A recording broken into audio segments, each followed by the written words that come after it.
Being said, I will pass it. There we go. I will pass it to Lauren to say hello and get our introduction started at least. Great. Thank you, Gina, and welcome everybody. Thank you so much for bearing with us as we pivot onto this online space, which is actually better for all of us because I think I'm coming down with something and now you're not going to catch it. So that's good for everyone. My name is Lauren Bard, the one and only, and I am a senior training manager at Health Resources in Action, which is where the Community Health Training Institute sits.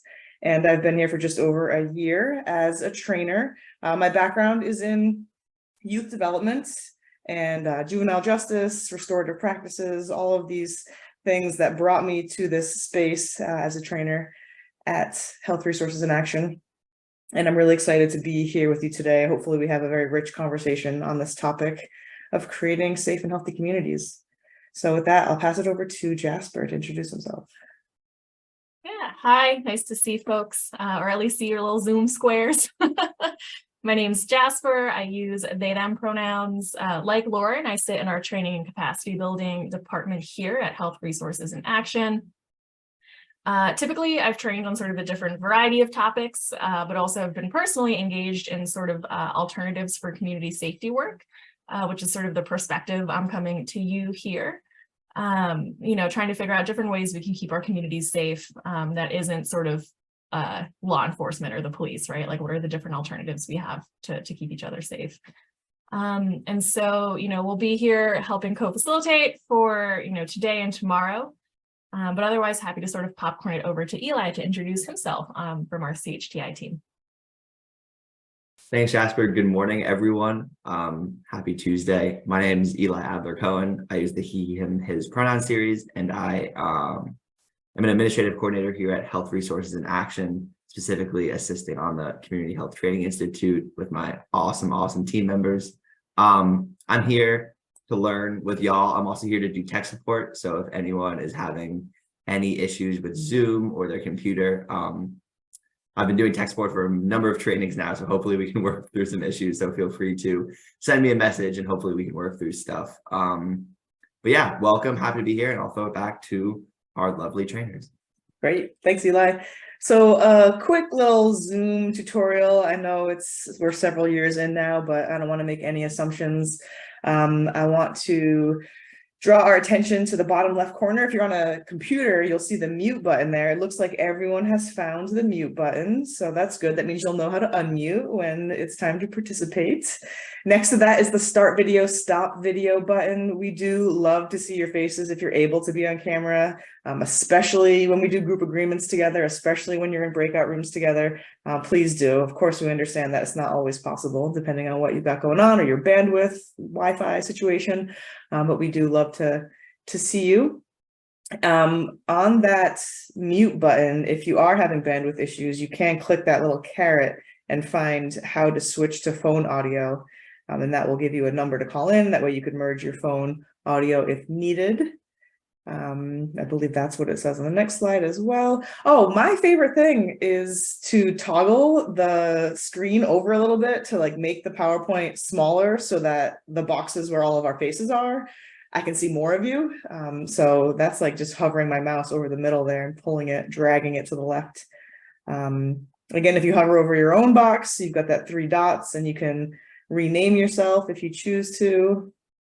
Any other tech tips that I'm missing, team? I don't think so, Lauren. The other thing that I'll just elevate is we will be doing some breakout rooms at different points sort of today and tomorrow. And when you go into the breakout rooms, there's a little button on the bottom that will say ask for help. And so when you click that, that'll just alert sort of one of us on our CHTI team if you have any questions or any issues. But otherwise, I think it's pretty self-explanatory. Beautiful. The only other thing I want to highlight is the chat feature in the middle bottom. You can open up the chat and participate via chat, drop questions in, drop comments in. You can use the reactions button, which is a little farther to the right, that little smiley face, and throw a clap, a thumbs up, whatever it is. We love to just see that you're engaged, that you're listening, and that you're acknowledging that there are many.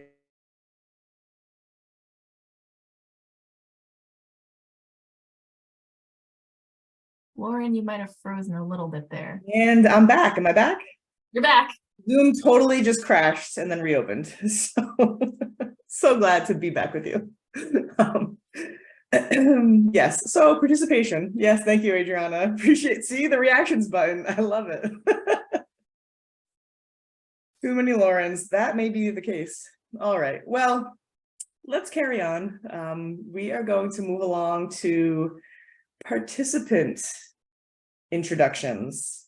So I would love to hear you all share your name. If you want to share pronouns, you can do that.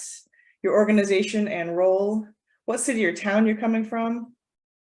And think about what's one thing you did today for your safety. So the example I give is that if you drove somewhere this morning, you might have put on your seatbelt, and that would have been one thing you did for your safety. So you could think about your safety, your wellness, your health, that sort of thing. So thinking about that.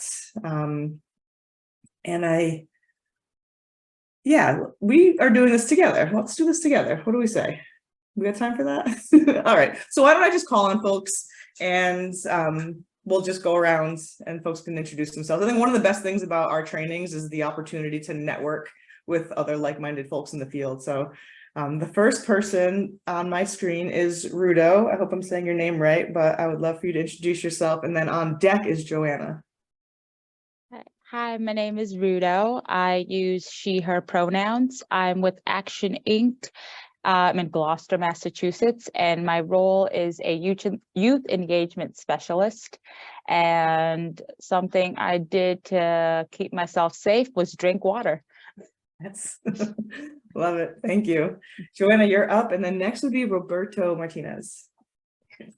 Hello, everyone. My name is Joanna Villalobos. My pronouns are she, her, Ella.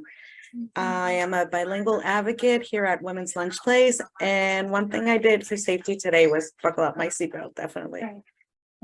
Great. Thank you, Joanna. Roberto, you are up. And then Carolyn is next.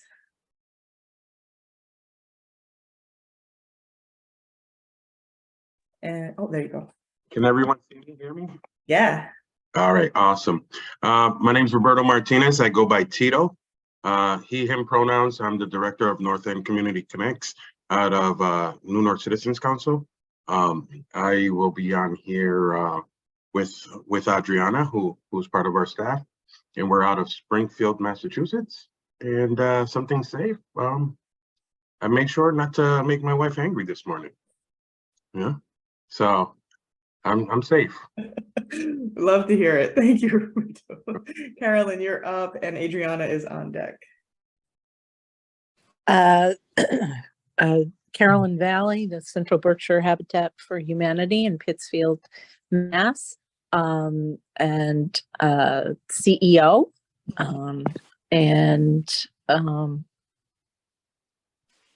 something safe. Checked for bears and made noise before I took the garbage out this morning in the dark. I love it. Amazing. One thing I just don't think about doing here in Boston, where I'm sitting. Adriana, you're up, and then Catherine, you'll be next. Good morning. My name is Adriana Flores. Myself and Roberto run North End Community Connects. We are a community engagement program. And something safe I did today, making sure I made it on time because I'm terrible with time management, and Roberto always reminds me. Thank you, Adriana. Thank you. You're up, and Asha is on deck.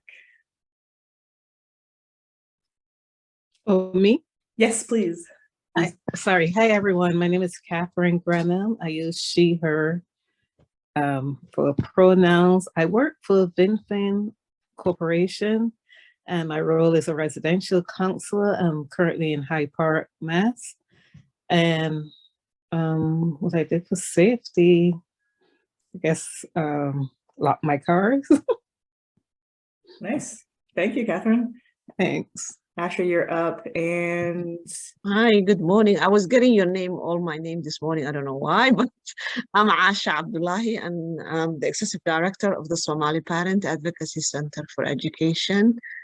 And my role is, I also the founder of the organization, and the city. Our office is Rossendale, but I'm in my home today in Everett because I was planning to come. So my safety is I put my glasses. Yeah. That's my safety. Thank you. I think we left off Jody. Are you there to be up? And then Sharon on deck.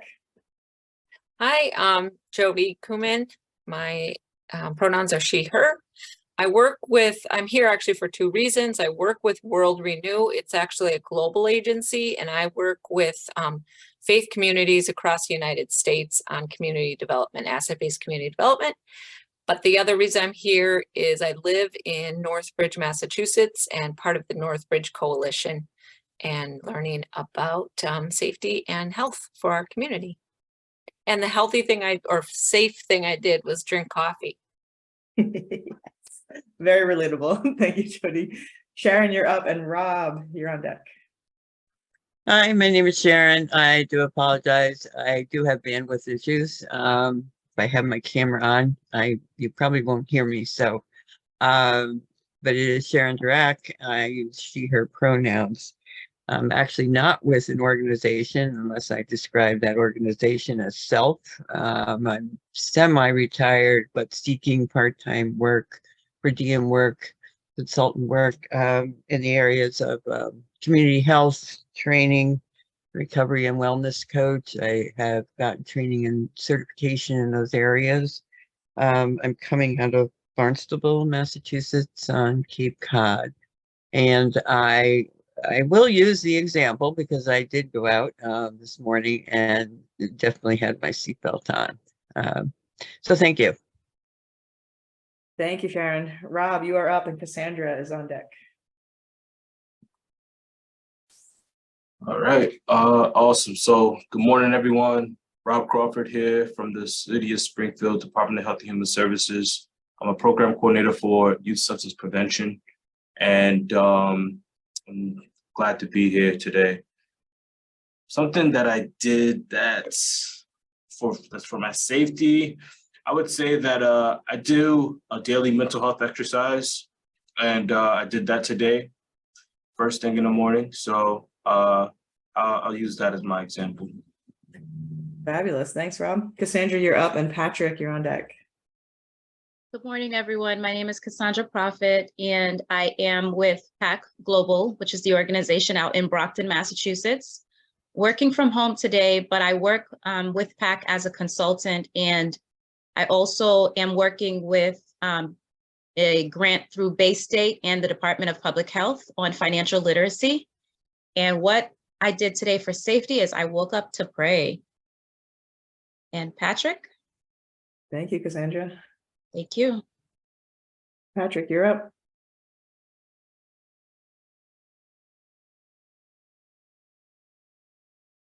There I am. Good morning. I'm sorry, I had to connect through my phone. I'm not sure why I was having audio issues, but my name is Patrick St. Martin. I am with Bay State Community Services.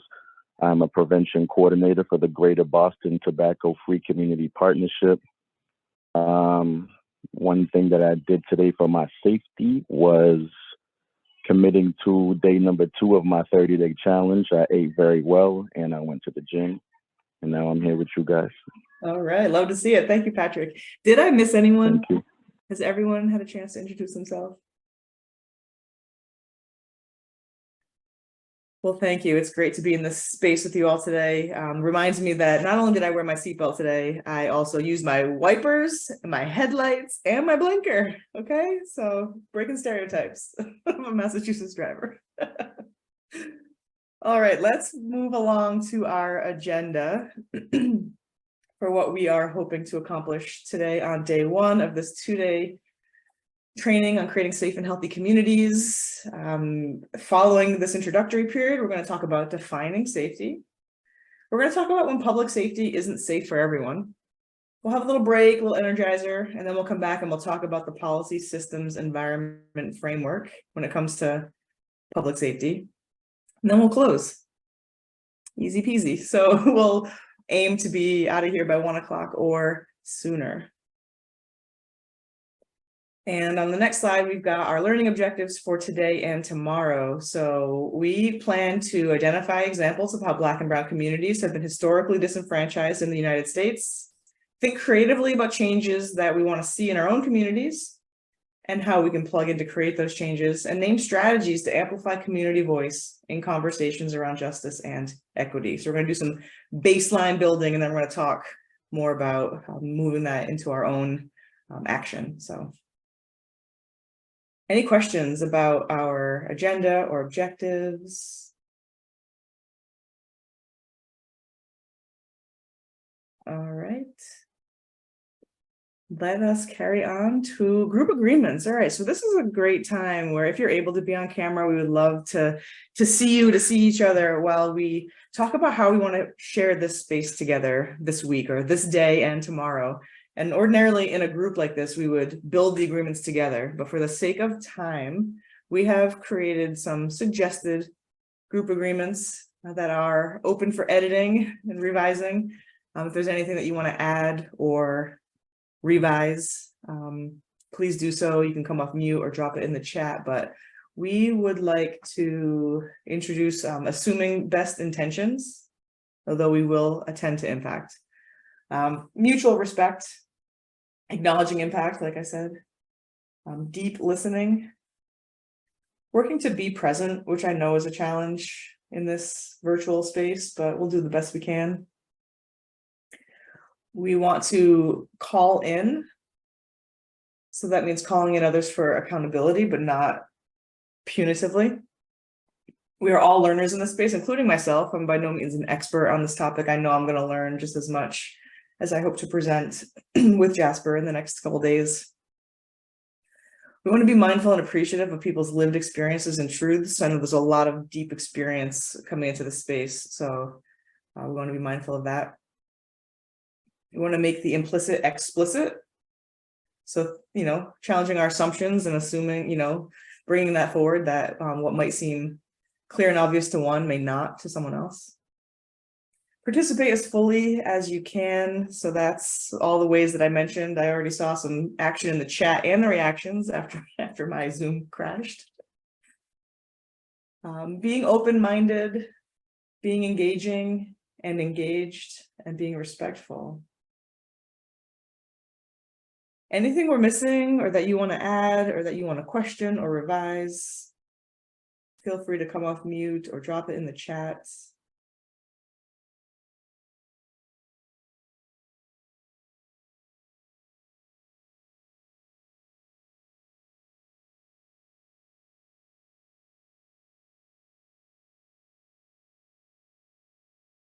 One of my practices as a facilitator, I'm trying to take a page out of Gina's playbook, is being comfortable with silence and making space for folks who may need to process before they're able to participate. So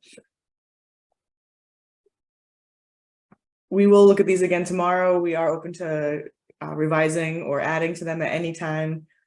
But if these group agreements seem like something that you could get on board with, I'd love a reaction, whether it's a thumbs up or a virtual thumbs up or a thumbs up spelt out in the chat. Any way that you want to signal your acknowledgement and agreement with these group agreements for our time together. Heart emoji, love it. Thumbs up emojis, love them. Fantastic.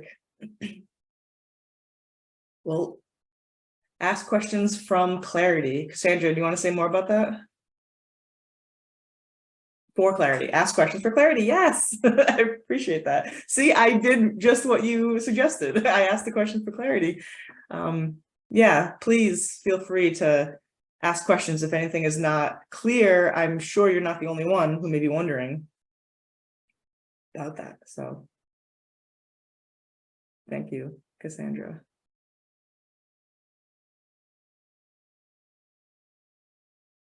All right, well, we're going to jump into a community brainstorm on our next slide. And the question of the day is, what makes you or your community feel safe? So we're going to send you all off into a couple breakout rooms so you can connect a little bit more with some of your colleagues here from around the state. So you'll get a chance to introduce yourselves again if you wish. And then just have a little brainstorm about what makes you or your community feel safe. Someone could take notes, open up a Post-it app, or, you know, write it on a piece of paper, whatever you want to do, drop it in your chat, and then come back and be prepared to share out.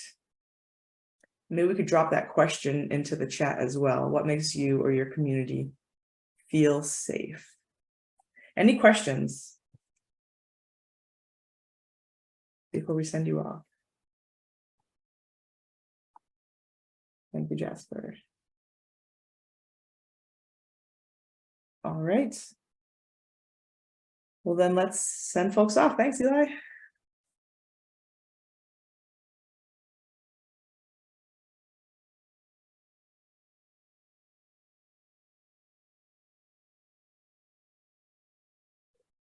Whew. We can also pause the recording. A little bit. Welcome back from those breakout groups. I'd love to hear a little bit about what you talk about. Share out. I wonder, maybe we could just go room by room, and room number 1, Cassandra, Catherine, Miriam, and Patrick. Any highlights?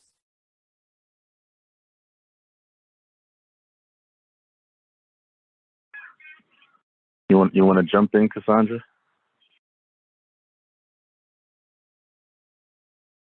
You're muted. Okay, I'll jump in. Can you hear me now? Yes. Yeah. Okay, awesome. So we took notes and just kind of had a conversation about different things. For Catherine, I wrote cameras, security system, also like security at the checkpoint when she travels, and then also navigation systems in your car, because, you know, if you were to get lost, having that in your car gives you a sense of security that you'd be able to find your way. And for Miriam, I wrote ADT system, cameras around your house that will send you a notification if somebody is nearby or something's going on that you should be aware of. We also talked about street signs and speed bumps, and speed bumps for making sure that people are not driving too fast in your neighborhoods, and they're being mindful of, you know, kids that might be playing, or a ball that might roll into a street and a kid comes running after it. Also for Patrick, we wrote street lights that are not broken, because in a lot of neighborhoods, there are a lot of broken street lights and they don't get as much attention as they should. Good relationships with neighbors. So that way, for example, if your dog, for example, got out your yard and your neighbors are familiar with you, they would watch out for you and make sure that, you know, they watch out for, you know, your kids, your dog, or anything that, you know, even packages. So I know for me, for example, I have my neighbors watch out for me in the sense where if I get a package and they happen to know that I'm not going to be here, they might take my package and put it on my back porch, or they might take my package and bring it inside their house and say, hey, Cassandra, just wanted to let you know your package came. I have it at the house. Just let me know when you're here. And then, you know, I'll have one of the kids bring it over to you. So that definitely gives me that safety and that sense of community. And then I also said cameras as well, in terms of just making sure that if I had, you know, something happen at my house, I would know about it. I recently had a situation where I had a property that I'm renovating. I had installed cameras in it, very super safe neighborhood. And I think one of the people that I fired from the job decided to go back and take a few things from out of my house. And had I had the cameras there, that would have definitely been a deterrent to kind of stop him from doing that. And so it was a learning experience for me, because sometimes, you know, you're just too trusting. And so cameras definitely gives that sense of security. All right, thank you, group 1. I heard a lot of things, a lot of different things. Appreciate that share out. Group 2, what do you want to add? This is Asha, Jody, and Sharon. I'll just go ahead because I have the notes, but Asha and Sharon, feel free. We talked about having a lack of bias and stigma.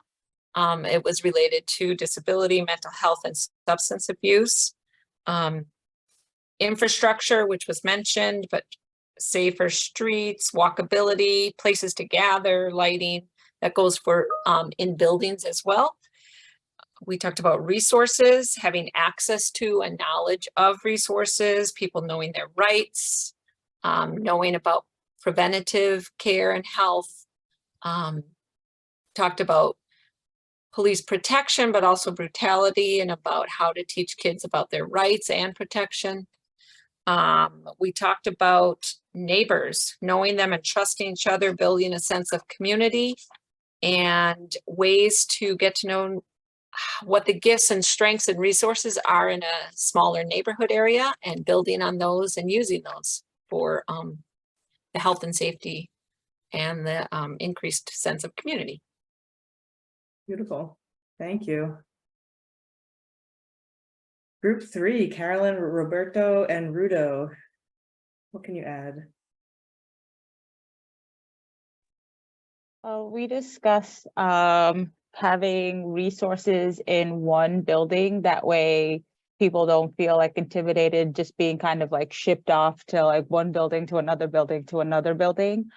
And also having awareness of the LGBTQ plus community, not just, I forgot what Roberto said, but he said like having more awareness, and also just having just places where people can actually just feel safe. Like we do have a place called Unity that caters to the LGBTQ plus community, but we also partner with them. That way it doesn't feel like we're, once again, shipping them off to somebody else.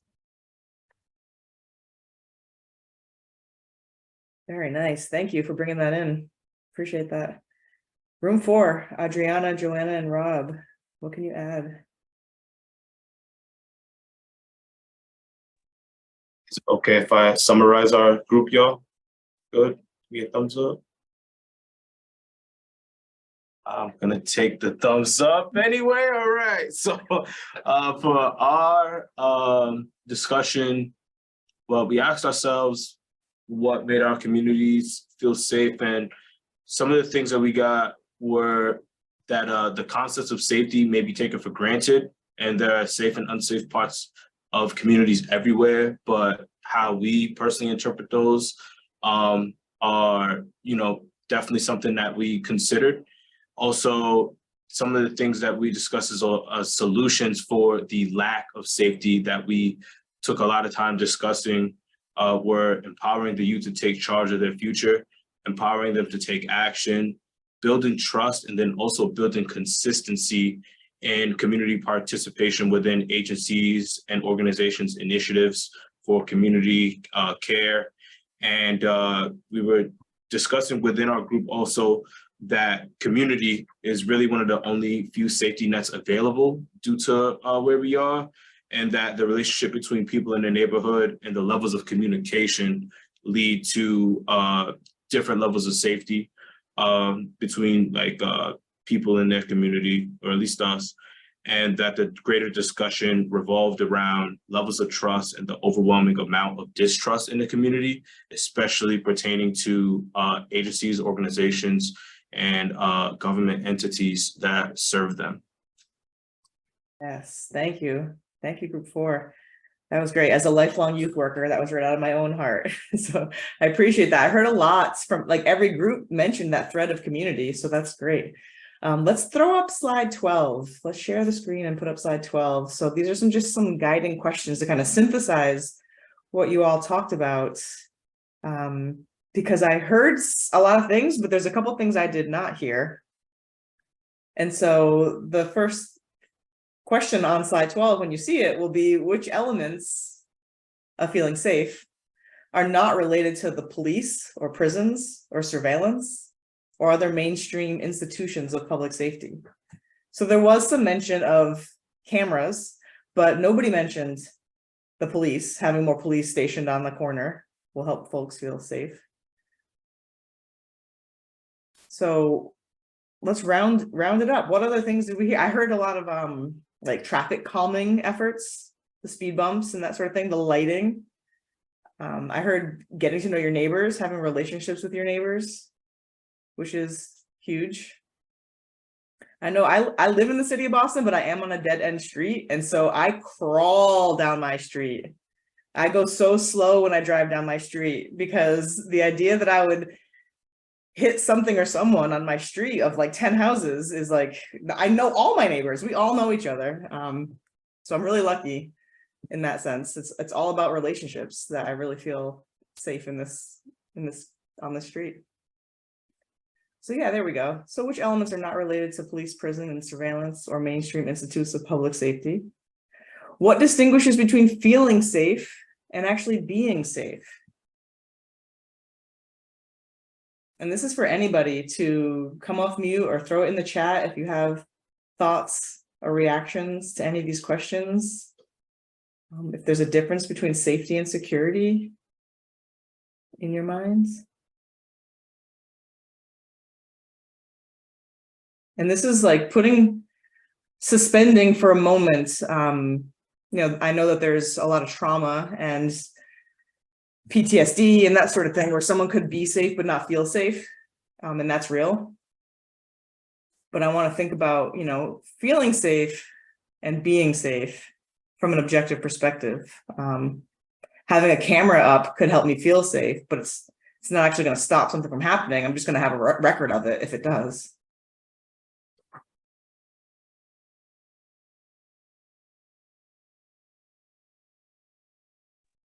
I think for me, this came up in my life. I recently moved from Central Mass to the North Attleboro area, and I lived in Central Mass for 6 years, and I moved out there because it was cheaper and you get more space, you get more house for your money. And I have kids. My perception was that, like, yeah, if you move out to the burbs, it's safer because people own their home and, you build community. And it was kind of the exact opposite for me. The community was not like, it didn't look like me, didn't sound like me.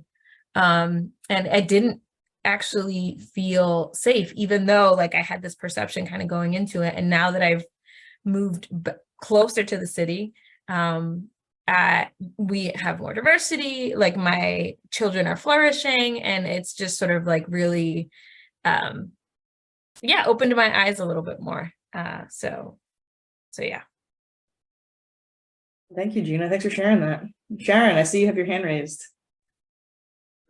Yeah, I don't know if it's answering one particular question, but in terms of certainly what's not police or prison or it just occurred to me that the non-tangible things that were brought up are more almost significant than the tangible. And by that I mean we talk a lot about, there's lighting and there's safety things, keeping paths clear, and like even for example, the police. Yes, police protection is a good thing, but we can't argue that we also have the opposite of police brutality. So it's an understanding and the non-tangible idea that you are having an open mind and clean judgment, not prejudgment, and then the sense of neighbors and community and communication somebody mentioned, the lack of stigma there. It just seemed to me that there's that much more important in terms of what is going to be safe, because if you've got the police and you got the lights and you got this and you got that, it's not going to stop anything if there is an unsafe presence with regard to someone coming in with brutality as an intent and that kind of thing. So that's just an observation. Yeah, thank you, Sharon. Thanks for bringing that in. We're going to talk a lot more about that topic as we move on. Any other thoughts about this distinction between feeling safe and being safe? Just like any issues we're trying to resolve, is that the people closest to the problem are the ones with the most accurate solutions. So whoever feels unsafe, you have to get at the root of why that is, rather than just fixing a problem with a solution that government or whatever might feel is the issue or the solution to the problem. So we have to understand why people don't feel safe in order to help them resolve their safety issues together, I guess, community. Thank you. And thank you for adding together, because their safety issues are our safety issues. They're everyone's issues. Yeah. And I like the distinction. Because a lot of people talk about mistrust with institutions, and that's real. And we are definitely going to get more into root causes as we continue. Something that we spoke about in our breakout room, that Rob and I we were processing for a bit, is not knowing. I didn't know how to answer that. I don't know, because I'm always on alert, that like, as a result of our upbringing, like our parents are always like, be careful with this. I work 2 jobs. When I leave the diner, I check my back seat. Like, I don't know. I really didn't know how to answer that question. So I'm having like an existential crisis now. No, I'm just kidding. But I really am thinking about it now, and what that means, because I still can't answer that. Yeah. Thank you, Adriana. I love you bringing in questions, not just answers. We don't have to have the answers. You know, we're here to Well, I definitely am also a member of the community as well, of someone advocating for it for that reason, because I know what it is to be on both sides. And sometimes it's a matter, like I said, of upbringing, trauma, experience, you know, like they say, generational trauma. Sometimes whatever your parents are afraid of or whatever they experience, they teach you to be afraid of that and always be on alert. So it's like, I don't know what it is to like let that down, not watch the exit when I sit somewhere, things like that. So I would. Thank you so much for bringing that in. Of course. Patrick, I saw you had your hand up, your virtual hand. Yes, my virtual hand. Yeah, I think for me, the environment is definitely something that makes a huge difference on feeling safe and actually being safe. I grew up in a city that I moved away. I'm only 20 minutes away. I didn't move that far away, but my mother still lives in the same city, and she has, someone said earlier, she has the cameras, so she feels safe. But also in the neighborhood, she hates the neighborhood because literally just a few months ago, like there was a shooting at literally a house 2 doors down from us. So she's not actually being safe. So I moved to a town about 20 minutes away, and I guess I can tell myself that I'm actually being safer based off of, you know, bad in the statistics, you know, less crime in this area, there's less for everything. It's just, I guess, less crime. So I guess it makes me feel like I'm actually being safer as opposed to just feeling safe. But the environment is what makes a huge impact on that. Yeah, thank you. And that's a jam-packed concept, environment. So we're going to get more into that as well. Yeah, thank you. Know that. Miriam, I saw that you were off mute a moment ago. Did you want to share something? I wanted to, but now I'm totally confused without feeling safe and actually being safe. So I don't know if I can answer the question anymore, because there's a lot running through my head.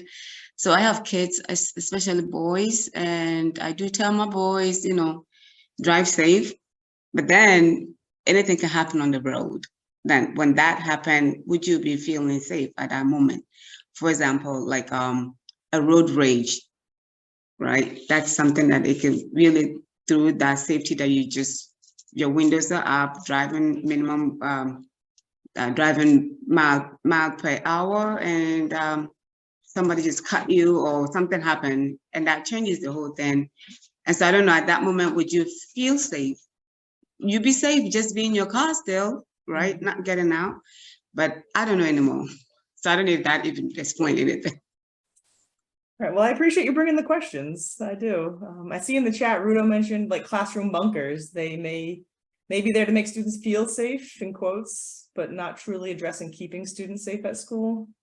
Absolutely. And this brings up a memory for me. I spent several years working at a large Boston public high school that had metal detectors and bag checks at the door, and it had several full-time police officers in the school every day. And my first week at that school, I was like, wow, this is security theater. This looks like it's keeping students safe. But I could tell you how to get anything in the school by just propping open the back door. You know, and I tried to bring this up, and I tried to convince them to put alarms on the doors. And like, if you really want, you know, if you really want to, anyway, it's more than just the barrier at the front door. It's about the fabric of the students and the staff, and do we trust each other, and can we talk about if we don't feel safe, and you know, do we really need police officers in the building, and should they really be roughhousing with students? And don't get me started. So, when it comes to, you know, the high school I went to was different, and we didn't have police officers, you know, and that felt safe. That still felt safe. So Rob says in the chat, security feels like a process and safety is the byproduct. Just like any other process, sometimes it doesn't produce the product. Yeah, that's a lot to process right there. Like, we're aiming for safety, but we go for security.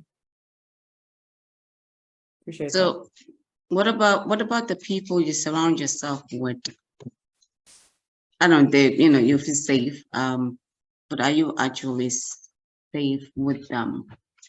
So I guess the people you surround yourself with is very important as to who's going to come to your aid if you need to be, who's going to find that resource that you need to make you feel safe when something happens. I know that I'm throwing out, like, I'm answering with questions at the same time, so I don't know, because I cannot get to that. Yeah, I cannot get to that actually being safe, but.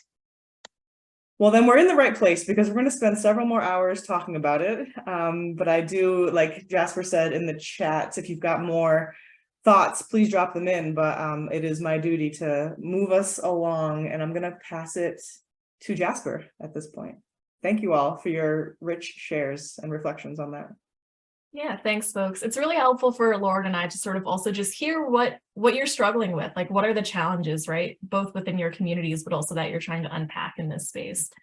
And so for this next piece, what I'll be doing is I'll be sort of giving you all some different definitions of safety that we've pulled from, you know, like a variety of different sources, right? From US legal documents and Maslow's hierarchy of needs. And we'll sort of spend some time thinking through these definitions and sort of what we agree and disagree with. Because I was hearing also, right, I think from a lot of what y'all were sharing, right, this tension between almost personal safety and structural safety, right? And what might be personally safe for someone might not be structurally safe for everyone, right? You know, I'm happy to share, like, for example, right, I'm actually coming to you remotely from New Jersey. I grew up in this community. It's a majority white community. Structurally, right, this may be a safe place when we look at all the fun statistics. Personally, I don't feel super safe because I know I don't look like my neighbors, right? And I know that as a gender nonconforming person, I'm going to be interpreted a certain way, right? And that risk is always going to be there for me, right? So there's different tensions that exist, and our hopes are to sort of tease apart what some of those tensions are over the next few hours, and in particularly tomorrow when we start looking at solutions, right? So today is kind of foundational, tomorrow is more solutions and actions based. And so wanted to share some different definitions of safety, and then we'll sort of send you all off into breakout rooms again, just to sort of, you know, deconstruct these a little bit. And so for this next slide, can I get a brave and lovely soul to read that first bolded sort of sentence, public safety. And so we're pulling this from an archive of different US legal documents from Law Insider. I'll read it. Go for it, Tito. Public safety means the obviation of danger to the general public, to public property and to streets, railways or airports, ports, canals, docks, wharves, piers, bridges, gasworks, and their appurtenances, and telephonic, and other electrical signaling lines. Yeah, thanks. You know, that's a mouthful. I know a lot of those words. All right. It's when you're bilingual, sometimes you want to think of the words in Spanish, and then, you know, it's confusing, but yeah. Yeah, I hear you. English is not my mom's first language, so let me tell you, I was an asshole as a child. At least that's my excuse. Thanks, Tito. Let's get another brave and lovely soul to read public nuisance. I'll read it. Yeah, go for it. Public nuisance means anything which is injurious to the safety or health of an entire community or neighborhood, or any considerable number of persons, or unlawfully obstructs the free passage or use in the customary manner of any navigable lake or river, bay, stream, canal, or basin. Mhm. Thanks. Yeah. So lots of in these definitions, what are we hearing, right? There's a lot of sort of public infrastructure, talking about property, sort of the material environment. How is that different from potentially this next definition from Maslow's hierarchy of needs? So can I have someone sort of come off mute and read safety needs? I can read it. Go for it, Asha. Safety needs represents the psychological need for safety or security with regard to one, physical self, financial stability, job security, health, shelter, and environment. In Maslow's hierarchy, these represent the second most basic level of needs, which psychological needs being the first. Mm-hmm. Yeah, so we're hearing maybe something a little bit more broad, a little bit more taking into account of different systems. Lauren, I know you also had some thoughts on Maslow. I don't know if you want to share them. Yes, well, this whole thing ending with psychological needs, as folks probably know, I believe that Maslow got a lot of his ideas from the time he spent with the Blackfoot Nation and looking at how they get their needs met, and they really centered community needs over those individual psychological needs. So it was not self-actualization at the top of the pyramid, but it was community actualization. And so I want to make sure we don't lose that idea. Mm-hmm. Thanks, Lauren. We have one more definition of safety to sort of share with y'all. And so this is sort of a definition that's been cited by different legal scholars. Let's get one more person just to read this, public safety.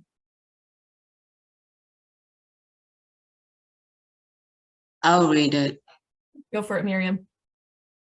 So public safety refers to the government's duty to protect the general public from injury to person to property, or injury to person or property resulting mostly from the actions of third parties. Mm-hmm.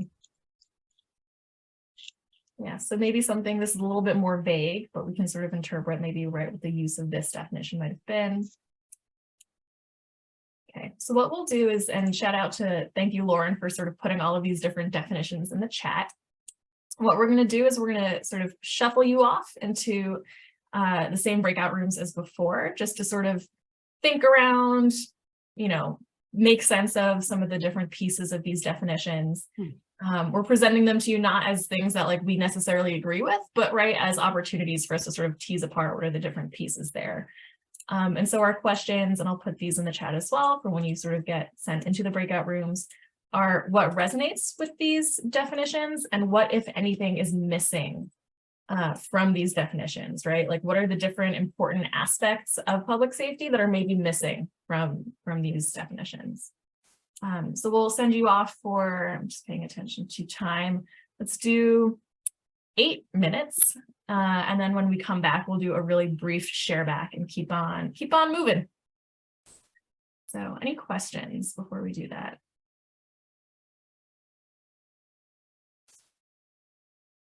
Okay, Eli, feel free to open up those rooms then.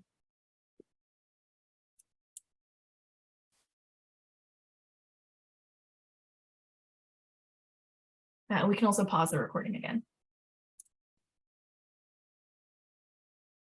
All right, welcome back, folks. So we'll give a little time to debrief. Just curious to hear what sort of the themes you all sort of touched on, maybe like the high level sort of feedback that you all sort of worked through in your breakouts. So any group want to start? Happy to move in sort of the same order we had previously. So room 1, Cassandra, Catherine, Miriam, and Patrick. Any sort of high level feedback around some of these definitions?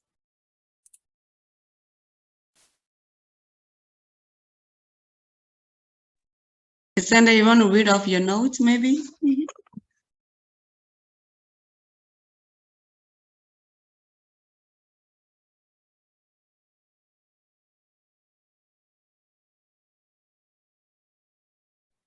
Cassandra?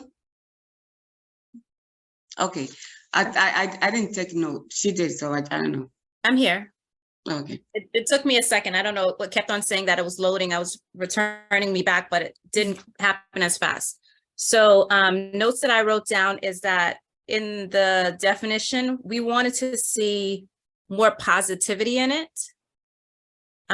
We felt like there wasn't really a sense of community in that definition. And with public safety, we think there should be some variation of community, whether it's talks about initiatives and opportunities to bridge gaps that are within our communities that affect our communities.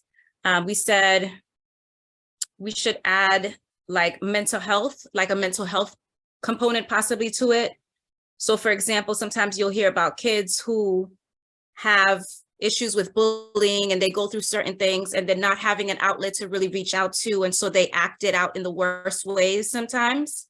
And sometimes if there might have been more of an emphasis on, you know, those kids or mental health issues or being more mindful of certain things, then it might have made some situations not turn out the way that they turned out. So I'll just say something personally real quick. I know that, for example, growing up in, you know, a Christian culture, I know one of the things that, you know, always that would happen is people used to always tell you, well, you know, pray about it. And it's just like, and prayer is powerful, prayer works, and I believe in it. But at the same time, sometimes you go through certain things, you might need somebody to speak to, you might need a therapist.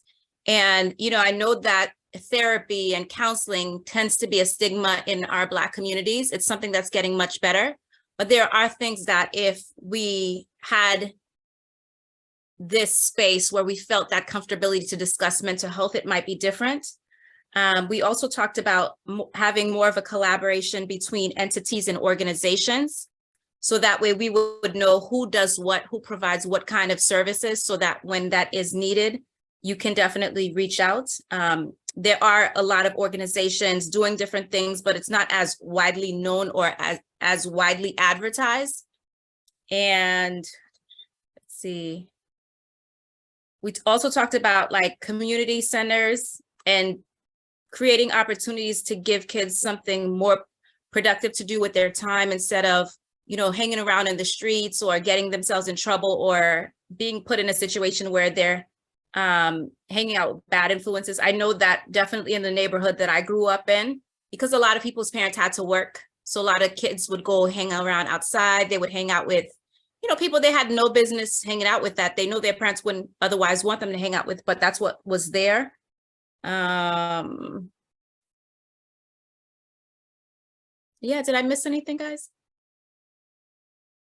Yeah, I appreciate your super detailed notes. Wow, you were like such a great like report backer. Oh my gosh, I never take notes, so this is maybe reminding me to to jump on that train. And I will say too, we'll get much more into sort of we have an activity for tomorrow that's around sort of designing a community safety structure for your communities. So definitely come to day 2, you know, if that's the sort of the thing that's sort of inspiring you in these conversations. And I heard a lot also, I think, in sort of what you were saying, Cassandra, too, around, I think, relationships, right? That really being the core of kind of the relationships we have with each other, the relationships we have with these systems, the relationships the systems have with it, you know, other systems. I think in the interest of time, any other thoughts that folks from Group 1 want to have, feel free to put in the chat. I want to open it up to any other of the breakout rooms for any high-level themes you came from sort of talking through some of these definitions in particular, these definitions of safety, what came up for you? Any other high level themes? Yeah, go ahead, Rudo. We talked about how the public safety, as much as it's saying that it's looking at the dangers that may come to the community, it's not really talking about having safe spaces for the community. We talked about how we live in like Massachusetts or Vancouver. So when it comes to homelessness, there's not really a place for them to go and have like warming stations or just a place where they don't have to freeze to death. And also just public housing is getting to a point where most people are getting kicked out of their homes. Most people can't even afford it. And putting people on Section 8 isn't even like making them feel safe, because even the waiting list itself is outrageous. And for us working with the community, it's kind of like, how exactly can we keep them safe? Where can we put them if the waiting list is like a year or 2 years? Yeah, really appreciate you uplifting, I mean, just housing stability, right? I mean, stability is a massive part of safety. And we'll actually be talking about housing safety and stability later on in this training as well, right? Is like a really crucial element to keeping communities safe, right? Yeah, appreciate that. Any other thoughts from folks? Or sort of shift us along to thinking about another sort of quote definition that we really will have left.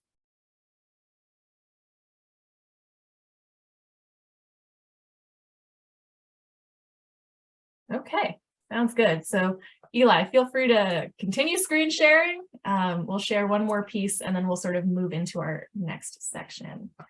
And so what we'll do is, if you can go to the next slide, Eli, we'll have some folks come off mute and read sort of different portions of this quote from Mariame Kaba. So if you can make just the first little bitty bit appear. And I get a brave and lovely soul to read this first piece, the idea of security. I got it. The idea of security, the idea that cops equal security, is difficult to dislodge. To transform this mindset means we have to actually transform our relationships to each other enough so that we can see that we can keep each other safe and ourselves safe, right? Dot, dot, dot. Thanks. Right, next part. Can someone read, you can have security? I can. You can have security without relationships, but you cannot have safety, actual safety, without healthy relationships. Without getting to really know your neighbor, figuring out when you should be intervening, when you hear and see things, feeling safe enough within your community that you feel like, yeah, my neighbor's punching their partner. Next piece, someone, I built that relationship.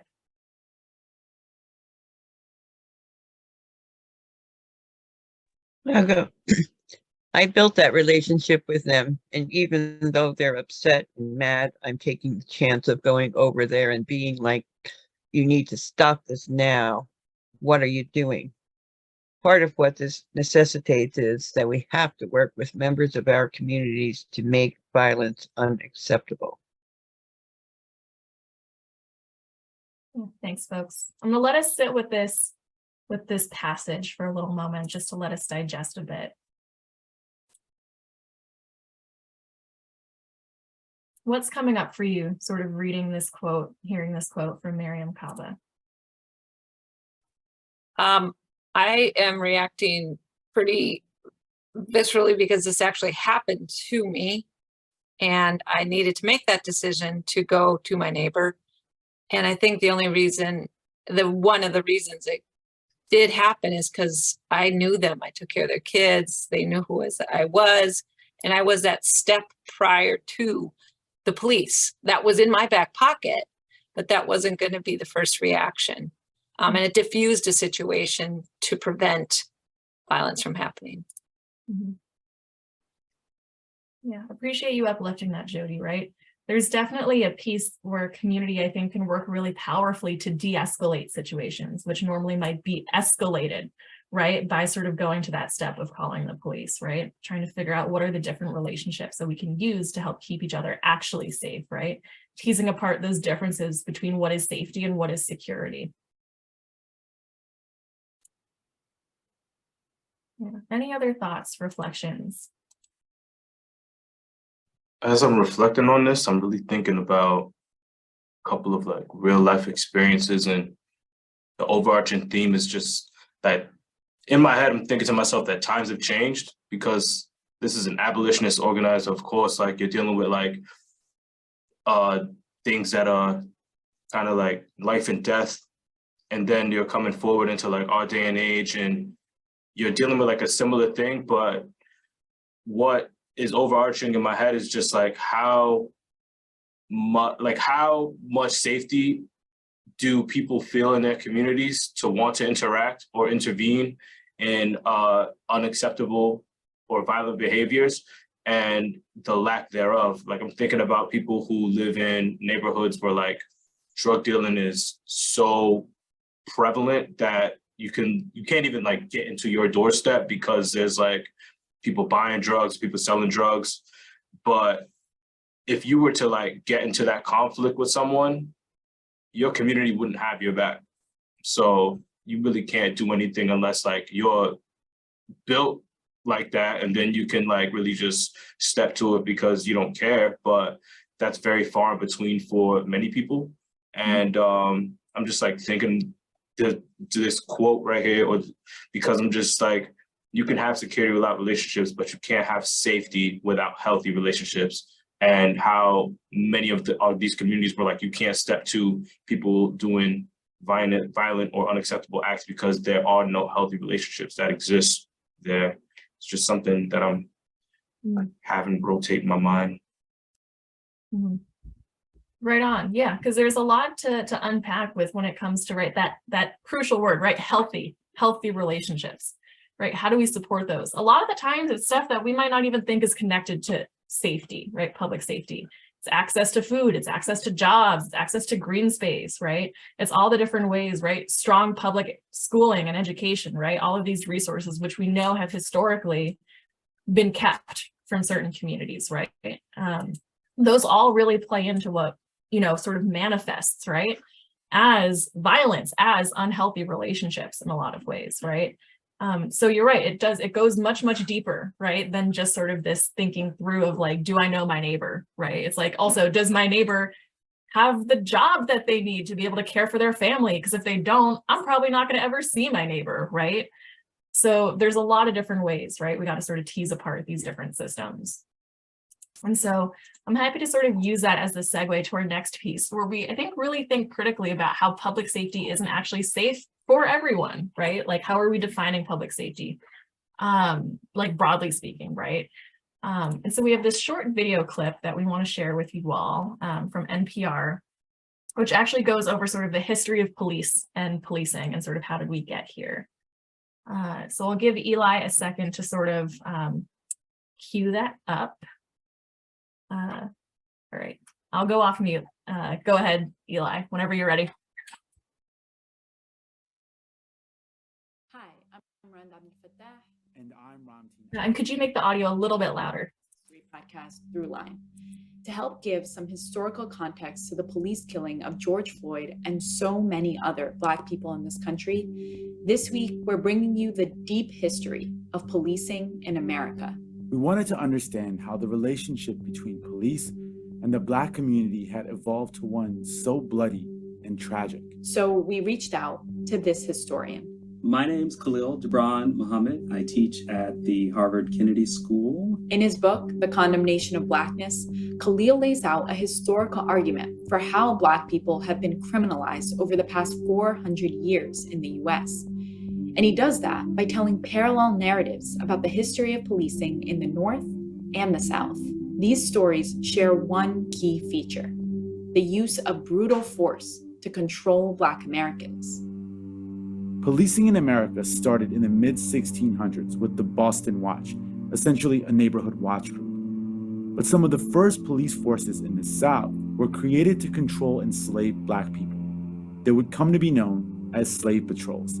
Almost all white men had to serve in these patrols. Their duties were written into law, like this slave patrol statute from Louisiana in 1835. Arrest any slave or slaves, whether with or without a permit, who may be caught in the woods or forests with any fire or torch, which slave or slaves thus arrested shall be subjected to corporal punishment not exceeding 30 stripes. So the tying together early on, the surveillance, the deputization essentially of all white men to be police officers, and then to dispense corporal punishment on the scene are all baked in from the very beginning. The Civil War eventually brought an end to slavery in America. But for most Black people in the South, it didn't fundamentally change their lives. And by the early 20th century, the KKK would emerge to enforce control over Black citizens in the South. And this pushed millions of Black citizens to flee to northern, progressive cities as part of what would become known as the Great Migration. Police officers receive African American migrants in the same way that their white neighbors and community peers did, which is with contempt and hostility. When a white person throws a Molotov cocktail into a new Black homeowner on a street that had previously been all Irish or all Polish or all German, the police come and they arrest the Black family and defend the white mob.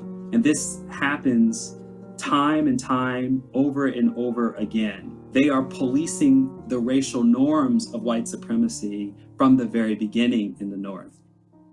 Black skin becomes equated with criminality. And according to Khalil Gibran Muhammad, the system hasn't fundamentally changed since then.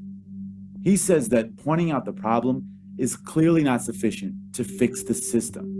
Because the problem has been known for a century.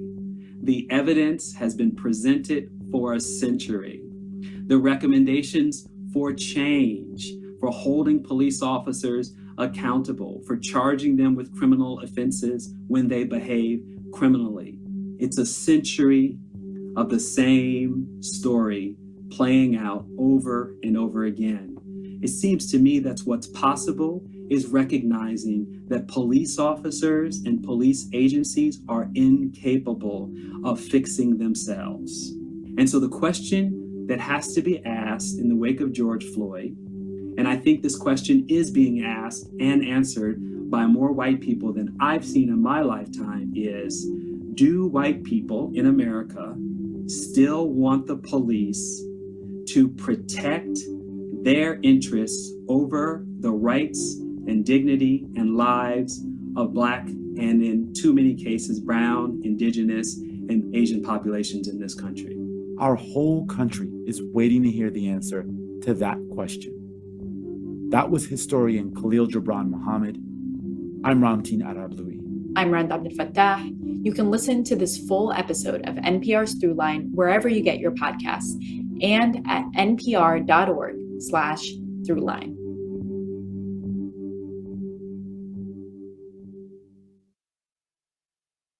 All right, thank you, Eli.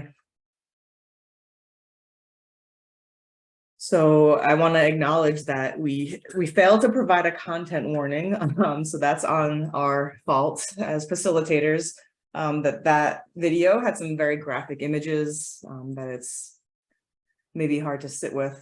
So I'm just letting that land for a moment.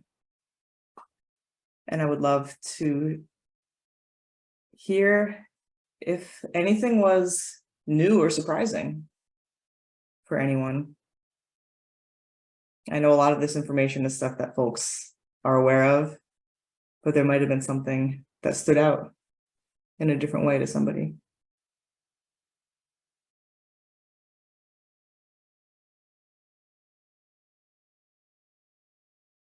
I think it wasn't exactly new in terms of the concept, but I think hearing and having them reiterate several times, in fact, the theme of it being a century-old problem. It's been around a century, so has the acknowledgement of it, even the proposals to change, but it's still here and hasn't changed much. In fact, to me, it's gone backwards more so, and we've lost any semblance of progress in that century. In today's world, it's has just brought it back to where it was previously. Thanks for sharing your thoughts, Sharon. I would pluralize centuries old. And I don't want us to lose sight of what, if any, progress has been made. We will talk a little bit later about some case studies that may be hopeful, but thanks for sharing. Any other thoughts? So can I share? I guess the only thing comes to mind is that when that professor, I guess he's a professor studying history, and so when he said, he acknowledged that, you know, like I guess 2020 when George Floyd thing happened, that he hasn't seen so many white people protesting as that happened, like 2020, like when that incident took place. That just stood up for me. And then you may think that because many white people are protesting, it will really swiftly bring a change, but really nothing is happening. So it's in fact a centuries.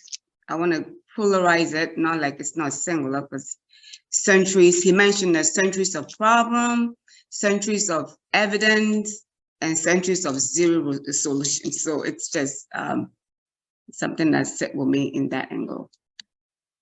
Yes, thank you, Miriam. I just dropped into the chat his quote, Khalil Gibran Muhammad, because this question stood out to me when I first watched this video.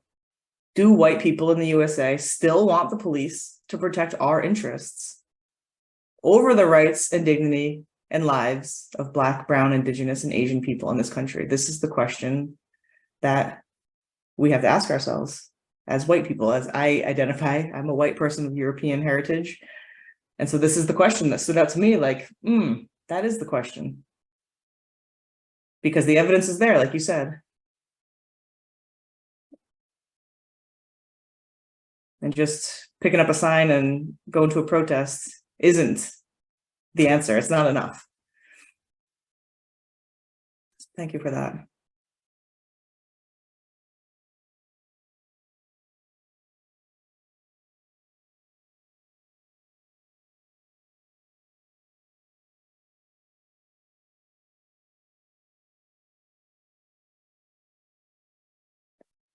So the second question is about how does this affect our understanding of public safety? And I just hope for anyone who was not aware and rooted in the fact that public safety wasn't always safety for everyone. It was safety for a specific group of people, white people, property owners. And so that's what we're grappling with. I want to leave space if folks have thoughts or reactions before we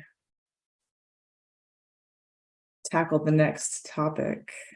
I feel like public safety also is now shifting from protecting the police instead of the community too. Yes, thank you for that. Lots and lots of pushback when the idea that safety for everyone would mean lack of safety for police. That narrative, that, yeah. That propaganda, that copaganda, you might call it. Thank you for that. I was going to chime in, Lauren, and say that that quote was what kind of stood out for me as well, was just kind of really taking some time to kind of ponder that. And also when I'm hearing about what you said, Miriam, and thinking about that as well, which is that, you know what I mean? We're in a place where I think the police is still necessary, but maybe a re-education or going back and trying to figure out what it is that we're supposed to make clear to them their duties are, is something that I think may need to happen again, just simply because I'm not one of these people that think that, you know, get rid of the police, defund them, and we don't need them at all. I think that there are some good police officers there. I think the other thing too is that when it comes to people becoming police officers, one of the things that I've always thought is that they need to do better mental health screening with allowing certain people to be police officers, because I think these people come into a place and become police officers for the wrong reasons, not really to serve and protect, but because they have a score or a vendetta they're trying to settle. or it could also be a situation where like they might have felt powerless at some point in their lives, and this is their way to try to feel powerful. So I think, you know, we need to kind of just have a discussion around that and really put some system in place where we can better screen people and vet them out to really better understand their thoughts and their intentions. And, you know, with Miriam, what you were saying is that I understand where you're coming from, but at the same time, I think that when it comes to the police and we have this issue, I don't think it's like necessarily a white person's problem to solve. I think it's like a community problem to solve, and something that we all really have to, you know, bring ourselves to a table and sit and have a discussion about it, and really be committed that even if we don't share the same experience or the same concerns with it, be willing to kind of hear each other out, be open about it, and then putting some things in place, and then making sure that there are people that are like not biased, that can really make sure that process that we're looking to change really is enforced and changes the way we're wanting it to change, if that makes sense.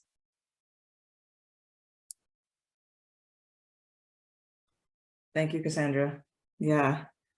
And I don't think you're alone in your thoughts and ideas on that topic. It's very complicated, very nuanced. There's a lot of different thoughts and ideas on how to make progress, you know, and whether it's the white people's problem to solve. Well, we caused it, so I would definitely put some responsibility on white folks, but with the caveat that there are communities of color leading in this space, and white folks need to get behind that work that's already being done and throw the weight of the resources and power and influence that we have with our elected officials, with our dollars, all of those things. Yeah, thank you for sharing that.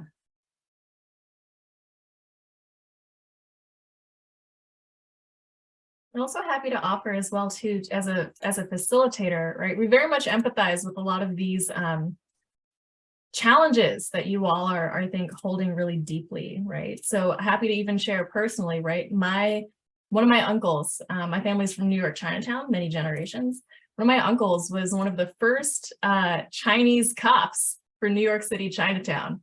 And I have to hold that in tension with myself being a survivor of police brutality, sort of making space for, right, these different intersecting relationships that happen when we think about who's policing our communities, why are they policing our communities, what does it mean to have these different systems, you know, in some cases look like the people that we are, right, come from our communities ourselves, and how do we untangle, right, that complicated narrative and those complicating dynamics, right, when we start to participate in these systems of violence ourselves, right?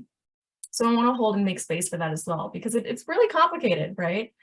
And it's difficult for us, I think, to sometimes tease apart, right, once again, those intersecting lines of the personal versus the systemic, right?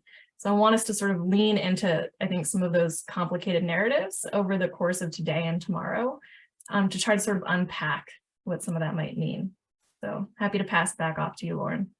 Thank you for that, Jasper. Very, very good points about the best of intentions in a system that may or may not be able to hold it. It makes me think of the commissioner of the Boston Police, who was a victim of police brutality himself while on the job, and then left and then came back as commissioner and of the same department that brutalized him and put him in the hospital while he was on duty, undercover. Okay, well, let's take a deep breath. I want to keep us moving to our next section, which we're going to talk about one of the biggest tools of this inequity that we see, which is the war on drugs. The war on drugs has been a tool over the years of explicit racial inequity around the criminal punishment system. I'm going to do a quick review. We've got some timeline facts from 1909 until just a few years ago, and then we will drop these slides into the chat so that you can actually access them while you're in a breakout group to think about the different pieces of this timeline and what you may have heard of and what the ramifications are. Just kind of make some connections around the legacy of the war on drugs and public safety. So just briefly, like going back to 1909 and the Smoking Opium Exclusion Act, which was specifically targeting the Chinese community because it was believed that Chinese folks were using this drug, that it was a dangerous habit and threatened the country's moral fibers. And so it's believed that this was directly connected to the Chinese Exclusion Act of 1882. So that banned Chinese immigration for 10 years. So opium was still allowed to be used as medication, but this act banned the possession, importation, and use of it for smoking. So who's allowed to use it, who's not allowed to use it? Moving along a couple decades later, the Marijuana Tax Act. Oh, thank you. I'm like monitoring the chat and I'm seeing that you're dropping the facts in there, so I appreciate that. The Marijuana Tax Act. So this unofficially banned cannabis, put strict regulations on it, high cost tax transfer stamp. All states soon made the possession of cannabis illegal. It is thought and has been said that this was designed to target Mexican immigrants or the Mexican community. It was thought that they were using marijuana at a higher rate, but there is some question as to whether that is true or not. But we know that the illegality of marijuana has had a major impact up till the present day, and even how it's been untangled and legalized has brought up a lot of issues for who's allowed to make money off of it and who's still in jail for it. So in the 1930s to the 1960s, Harry Anslinger, he led a racist anti-drug policy. He was the first commissioner of the Federal Bureau of Narcotics. So he wanted to rile up fear around drug use and minorities. So it's thought that, you know, his work led to the passage of the Marijuana Tax Act. And then we've got the Controlled Substances Act in the 1970s. So cannabis was designated Schedule I, which is the most restrictive category of drugs. So that put a lot of rules around federal regulations on the manufacture, importation, possession, and use of certain substances. Then we've got the war on drugs. Nixon actually started this. He said drugs was public enemy #1. We got some new drug laws. We got some tough on crime talk and a lot of attitudes towards people who use and sell drugs.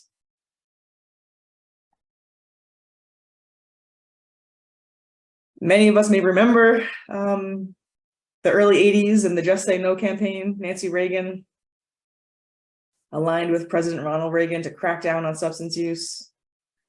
So this Just Say No idea encouraged children to just reject drugs as if it was just a simple thing as just saying no.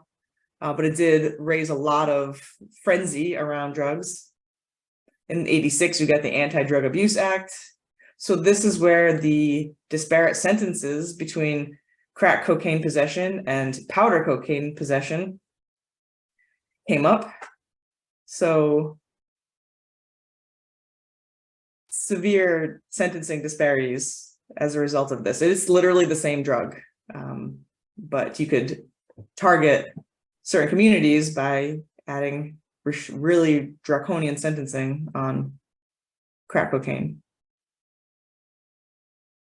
1996 Welfare Reform Act, lifetime ban on welfare benefits, including food stamps, housing, job training, to anyone convicted of a drug offense. It even went so far as affecting eligibility for public housing. So if anyone in the household or a guest is thought to be using drugs, 2010, we got the Fair Sentencing Act. So this was to try to close the gap on the disparity of the crack versus powder cocaine sentence, going from 100 to 1 to 18 to 1. So that's a step, but that's not enough because it is literally the same drug. I want to insert, after 96 and before 2010, something that I remember from when I was younger, what is it called? The aid elimination provision for higher education. So starting in 1998, if you had a drug conviction, you were ineligible for federal aid for college. And so from 1998 until 2021, that was in place. And a whole generation of folks may have lost eligibility for federal aid, federal student aid for college. And based on what I know about who gets surveilled and in trouble for possessing drugs, may not be the same as who's actually more likely to be using or possessing drugs. So in 2012, the wave of legalization of cannabis on the state level started with Colorado and Washington. Recreational use started to, or they call it adult use now, started to become legalized. 11 states and then DC now have that, including Massachusetts. Expungement for low-level cannabis offenses in 2015. So 15 states have passed laws to address expungement of certain convictions. A few states in 2019 enacted legislation to vacate or expunge records. And in 2016, the Comprehensive Addiction and Recovery Act, so CARA, trying to shift public view on opioid use, aiming to address the epidemic on 6 fronts: treatment, recovery, law enforcement, criminal justice reform, and overdose reversal. So there's a lot of thoughts and feelings about why we shifted to a compassionate approach to opioid use. I think it's thought that this was affecting the white community. And so we shifted to a treatment and it's a disease framework as opposed to lock them up framework. Not that I think that the treatment framework is wrong, it's just ironic or expected, I suppose. That is when the shift occurred and it should have been the approach all along. So with that fire hose of dates and facts, you've got all this information in the chat, but I also want to drop a link to what we're looking at. I believe that this Google slide, and tell me if I'm wrong, but I think this Google slideshow should show you those. I think it's open in public for everyone to look at. So we're going to send you off into breakout rooms again. Let me ask you this. Would you like to stay in the same groups or do you want to mix it up and connect with some new people?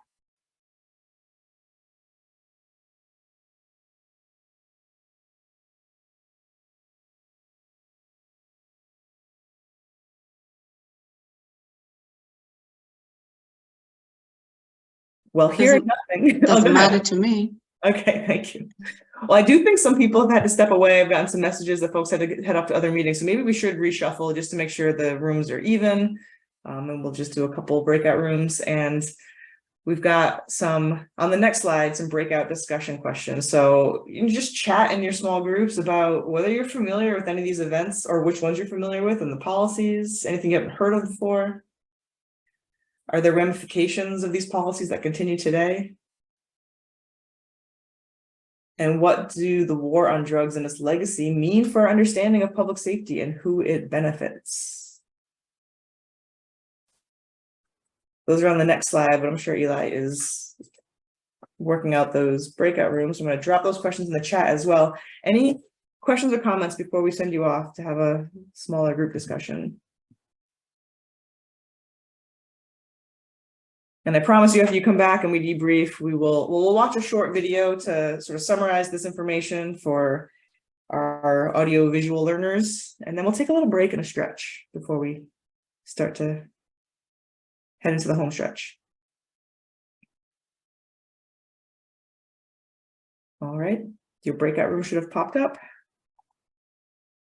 Talk to your fellow trainees. I'm curious what folks have to share about that timeline on the war on drugs and its impact on us today.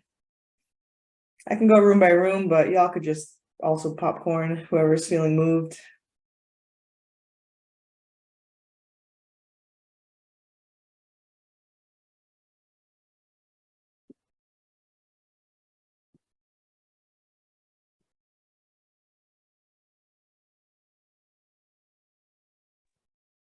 So I'll just speak about our room. I mean, I guess we just settled on one area, which is the cannabis area, legalization of cannabis. And I guess when it was legalized, I guess maybe they should have added like public protection in that in that little piece of whatever that was legalized, like something like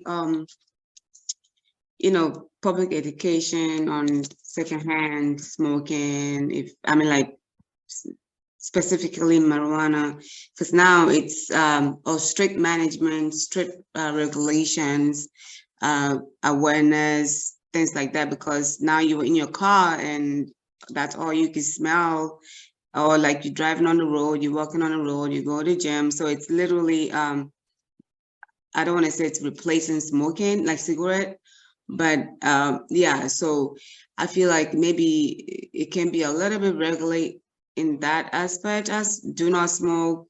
I mean, you can't say don't smoke cigarette and drive. People do that, but it's just that I don't know, maybe a little bit of education, public education, and effects that it have on public young kids, at home. You might have a parent smoke and the kids are around, so maybe they're not aware of the effect of marijuana or that on the kids, and proper regulations on how it's being exposed to kids, like candies, all sort of things. I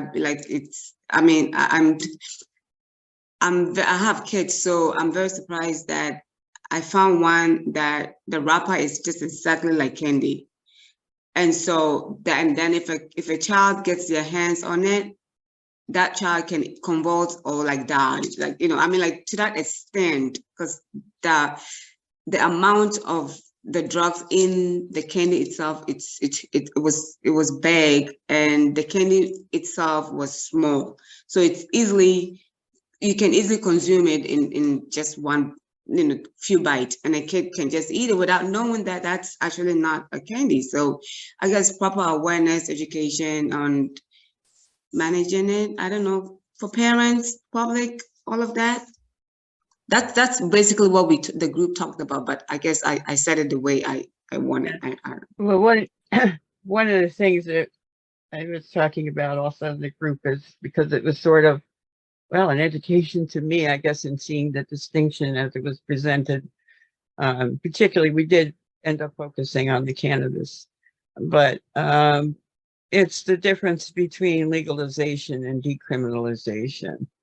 Particularly to decriminalize it there, because you can't really work in the substance use field and have an expectation there's sort of going to be support of encouraging the use of marijuana. I mean, you're typically getting away from substance use of any kind. But the significance, and the states are all handling it differently, which is perhaps if you had some sort of more national policy and procedure about it, that you would not need to legalize it, which is what kind of upsets people, putting another legal drug out there, so to speak, but you decriminalize so the person's not prosecuted and doesn't have a crime record. And when you're using the war on drugs in a manipulative way to punish and make it more marginalized and more detrimental to brown and Black communities, etc. It is that criminalization and the idea that you will have a criminal record that is impacting a lot of this. And I do agree, it's no, you don't want kids using it, but when you decriminalize the system, it's putting it on somewhat on a par with whether or not you use alcohol. Okay, you don't drink and drive, you don't smoke and drive, you don't let your kids smoke, you don't smoke around your kids if that's your drug of choice, so to speak. But whatever the reason being, it's taken away the power tool that the war on drugs has had, particularly with brown and Black communities. And if like you were, I never heard that, Lauren, with regard to the lack of federal aid for college being impacted. And, you know, and marijuana is classified on a par with like super, super deadly strong drugs. You know, I just, like I said, I don't know that I really ever explored the difference and the innuendo even there between the two concepts. But to me, it's like you can't get everybody on board to say, yeah, we're just going to flat out legalize this because they'll think it's going to get abused, particularly by kids and all. But that people need to approach it at least with that modicum of reality to decriminalize it. That's all. Thank you. Thank you, Sharon. Thank you, Miriam, for bringing those points in. Yes, I'm hearing the need for a public health campaign on the front end of legalization, you know, some education and awareness, because it's true, it is very, very normalized. The advertisements and things that you see, that it's acceptable and normalized. Yes, and I appreciate the comparison with alcohol. You know, it's all about where's their money to be made. You know, did big tobacco have a hand in trying to prevent the legalization? Maybe they did, because they've got money to be made from smokers. But yes, your point is well received, Miriam, when it comes to the dosage and those candies and how fun they look to a child. And so, yeah, I mean, I know that in my day, it was easier to get marijuana than alcohol, because marijuana was on the, you know, black market and alcohol was not. So I guess I had hopes that that would make a difference. Appreciate that. Other thoughts that folks have on that timeline and the ramifications of the war on drugs, our understanding of public safety and who it benefits? So one of the things that we talked about in our group is that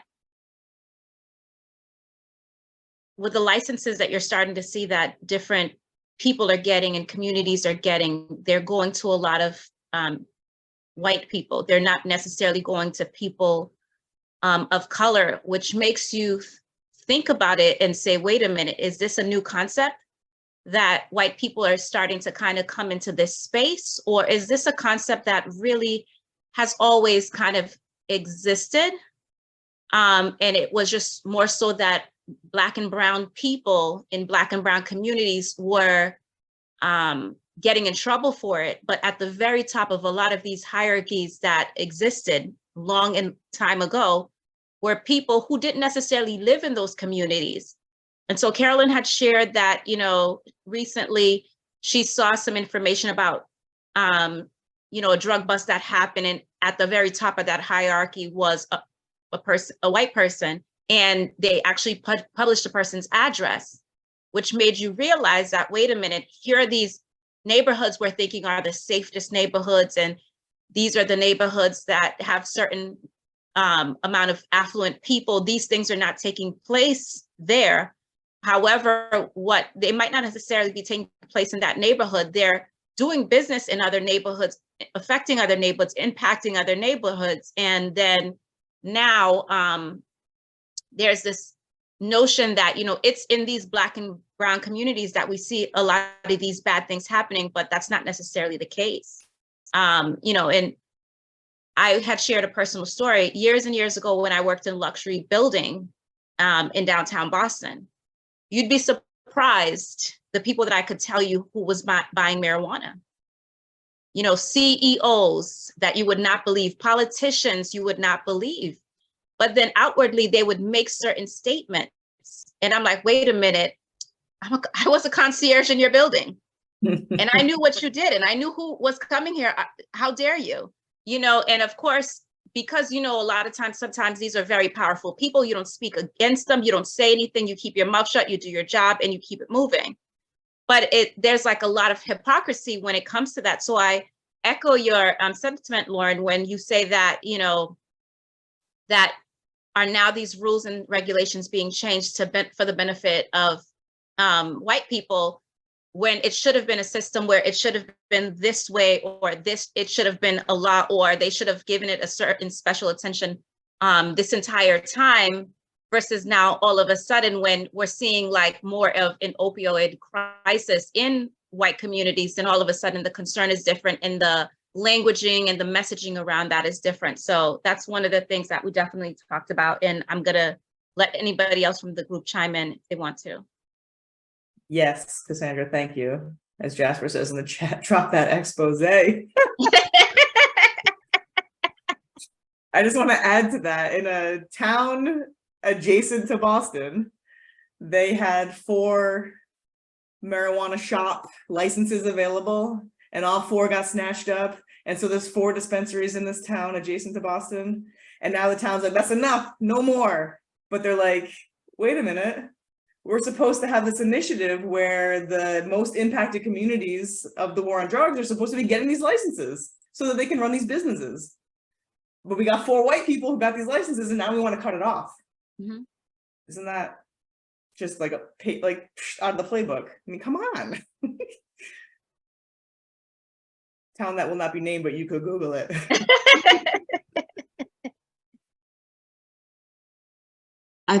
So maybe I can say that maybe the idea of, you know, that legalization and the licensing, it's probably not going well right now, because maybe the licensing people are using it for like a flow of income right now, versus what maybe the main goal was to make it legalized, license people, sell it, and then control it to, you know, for people that are maybe responsible individuals.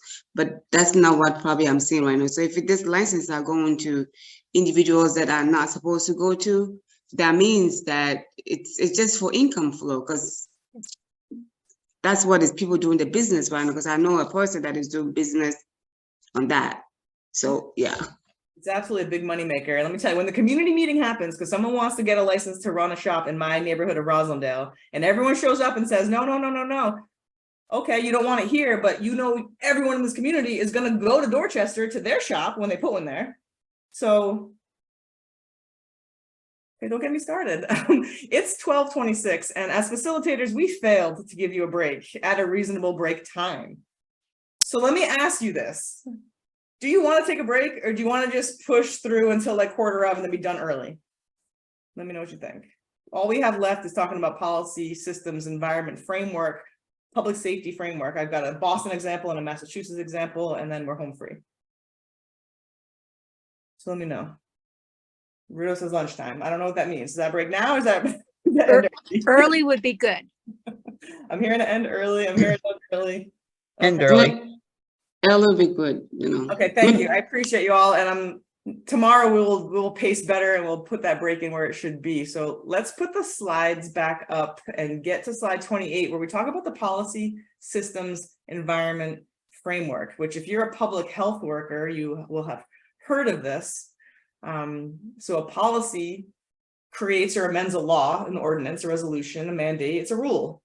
A system is changes that impact the internal rules of an organization, so the processes and structures of an organization. And then an environmental change would be the physical or material changes to the economic, social, or physical environment. So the difference between a program and a policy are evident on the next slide. A policy would be ongoing and foundational, producing behavior change. It's on the policy level, it's sustainable. So I'm thinking about like a program is the Massachusetts Bail Fund that collects money and bails people out of jail.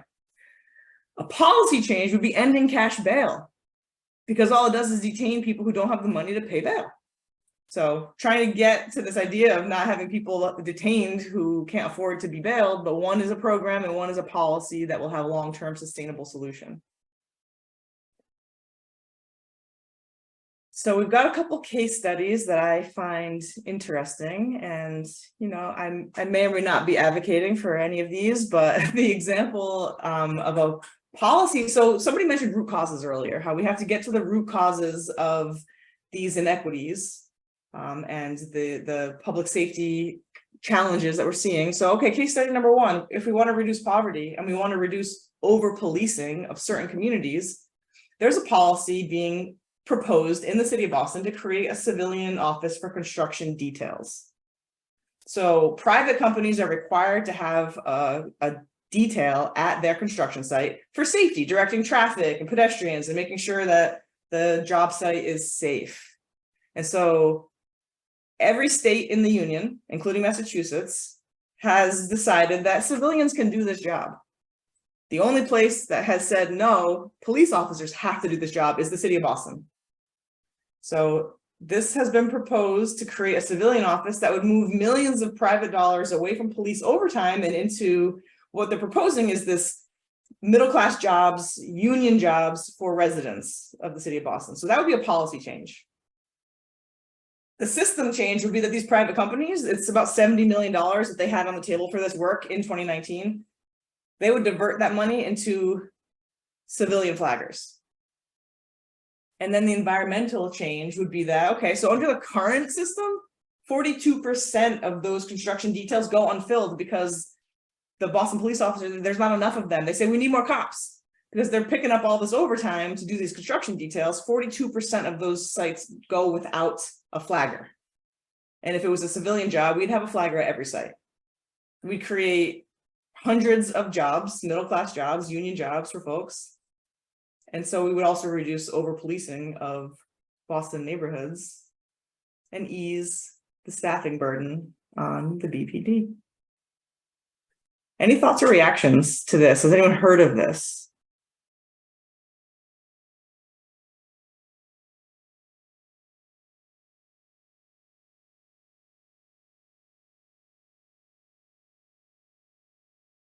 Any pushback? Anyone saying no? We want the police in these neighborhoods because that's what makes us feel safe. I'm open to all perspectives. I hadn't heard of it, but it just seems to stand out for me that Boston as a city has that capacity to just decide they're not going to do what everybody else is doing. And to me, it's like it's cutting down on overtime for the police. Of course, the police aren't going to see this as their best option because it allows for them to get enormous amounts of overtime, and it's still not enough to properly get the system safe. So I hadn't heard of it, but when I think about the issues with the Boston Police Department, I'm kind of not surprised that they're the only holdout, maybe.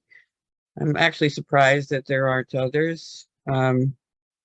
So it just, yeah, I just find it kind of stunning that they, quote, get away with it, if you will. Yeah, no, you're like locating the power structure that is keeping the status quo in place, for sure. There's a lot of money on the table to be made. There are some Boston police officers making an extra 6 figures on their salary from doing all this overtime. An extra 6 figures on top of the already 6 figures. All right, I want to keep in my promise to let you all go early. So let's run to example number 2. And this is to get at the root cause of reducing mass incarceration. So this is a Massachusetts-wide policy proposal to pass a 5-year moratorium on new prison construction in Massachusetts, because currently there is a plan to build a $50 million women's prison, a new women's prison that's going to cost $50 million. These plans are in motion. And so the focus of this moratorium plan is to reduce the number of people in prison and use that $50 million on alternatives and invest in the community instead. So there's one system, and feel free to push back or give other examples, but there's a system in place because not only is the goal to release folks from prison and return them women safely. There's 200 women locked up in Framingham, by the way, 200 women, and 20% of them are there on bail, that they can't afford bail. So that's not a lot of people, and they want to spend $50 million of our money. So the district attorney, the previous district attorney, Attorney Rollins, had a list of declined to prosecute offenses. These were like nonviolent offenses that were driven by poverty, things that, you know, vagrancy and shoplifting and things like that. And so that was one system change to stem the flow of people into prison. to reach that goal of reducing the number of people in prison, reducing mass incarceration. And so this policy proposal, the environmental change that we could imagine would be, what would you do with $50 million? You could put it towards housing, healthcare, education, youth jobs, economic development, all these community-led organizations that are gonna tie the community together and actually reduce the need for the prison. Thoughts or reactions to this? Have folks heard of this piece of legislature that is sitting on your legislator's desk?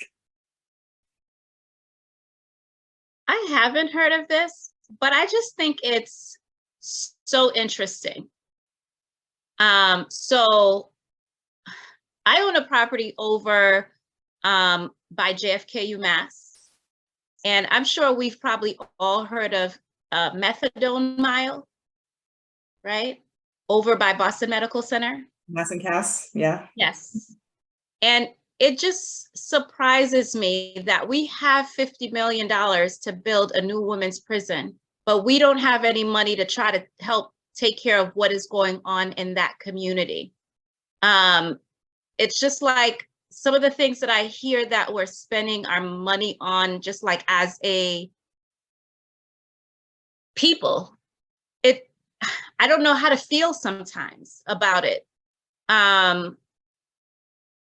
then the thing is this, then now if you do build a new $50 million prison, you're going to have to find a way to put people in there. And so my concern with that also is that how are you going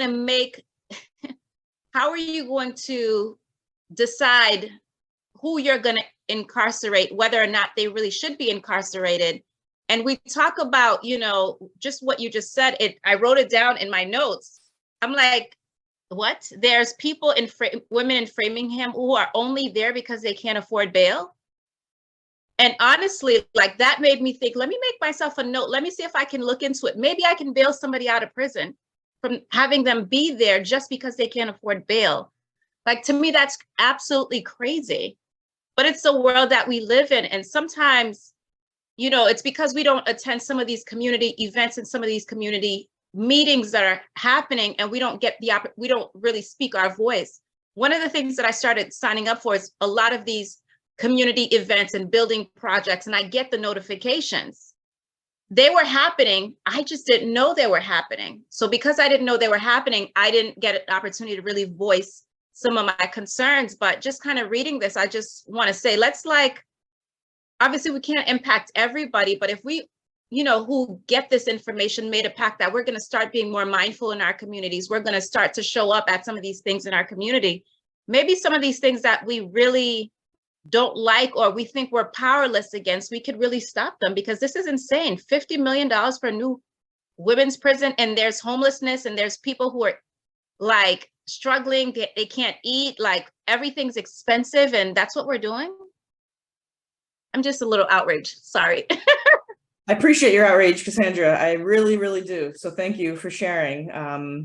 And I love the sentiment of let's bail some folks out. The Mass Bail Fund collects donations every year for the Mother's Day bailout. Mother's Day is coming up. Sharon, you have your hand up. Yeah, maybe part of a follow-up for the conversation with regard to cannabis legalization versus decriminalization. Again, decriminalizing would reduce the need for building prisons to hold people for things that should be declined to prosecute as non-violent offenses, but also in that's only one of these other, the things that they're trying to get away from, vagrancy, whatever the case might be. It's establishing that criminal record again. And the odd thing is, first of all, we're denying putting the 50 million into the resources like housing and all the education, because we're building the prison instead. But what limited amount we have, those persons that got their criminal record because they're not making that system change, now have no access to what limited available resources are there because they've got a criminal record. I don't know. Sometimes it just astounds me so much Yeah, but you could see it. It's the prisons and it's the contractors that get to prisons. That's why we have such high incarceration rates in this country altogether. Oh, don't get me started. Yes, thank you, Sharon. Yes, the system is working exactly as it was designed, because if they build a $50 million prison, they're gonna have to fill it with our daughters and our granddaughters. And then they're gonna get that very, very, very free, almost free labor, because they're sewing flags in there. They're training aid dogs in there. They're doing all kinds of things in there. It's the replacement of the convict leasing system is now the state contracts for all of this labor. Miriam, I'll get to you after I bring in Rudo's comment. How is building a new prison going to reduce the people in prison? Oh, it's not. Cassandra's right. This will only increase the amount of people in prison. You just have a new building to put them in. Absolutely. I just want to note that this proposed legislation does not preclude making necessary repairs at MCI Framingham, because that's a very old building and half of it is condemned. So, you know, we can still make it livable and not a health hazard without building a new prison. So I want to stay true to my word. I'm going to bring it to Miriam and then we're going to bring it home. Oh, Miriam, Josie, then we'll bring it home. Okay, so I'm going to go quick. So mine is just maybe the 50 million to build a new building is maybe perhaps it will make sense if it's due to influx of you know, people, like so many people that they need to build more for a larger capacity.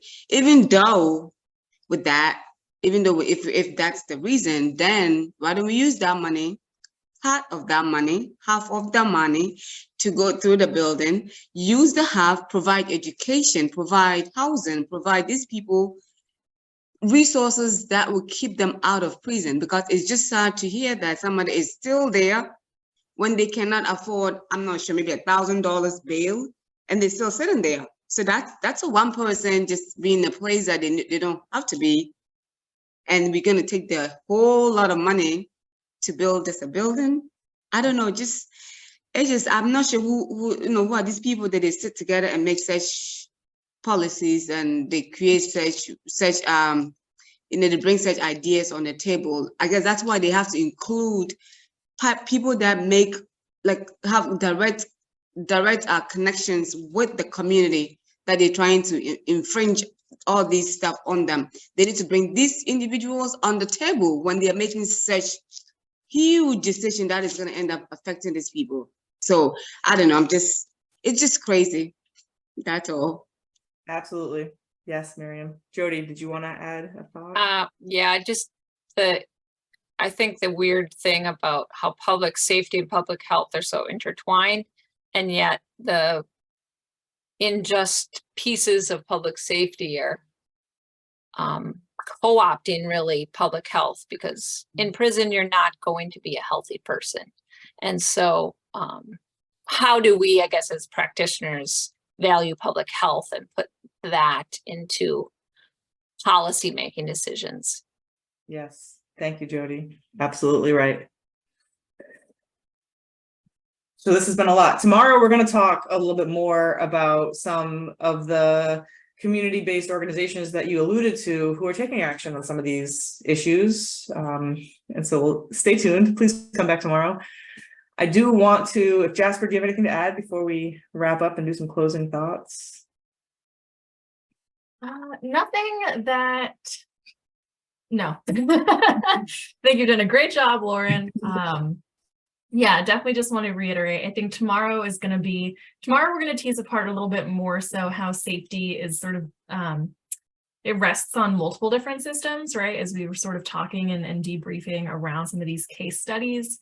And exactly as Lauren said, right? In particular, we'll also be, we'll give you all actually the chance to sort of design your own community safety structure and also sort of uplift different organizations and opportunities, you know, around mostly I think sort of Boston specific and Boston area, but that's just because what Lauren and I have experience in personally directly, that are doing some of this work, right? To try to lovingly refunnel some of these resources and pull on sort of community strengths to keep each other safe, right?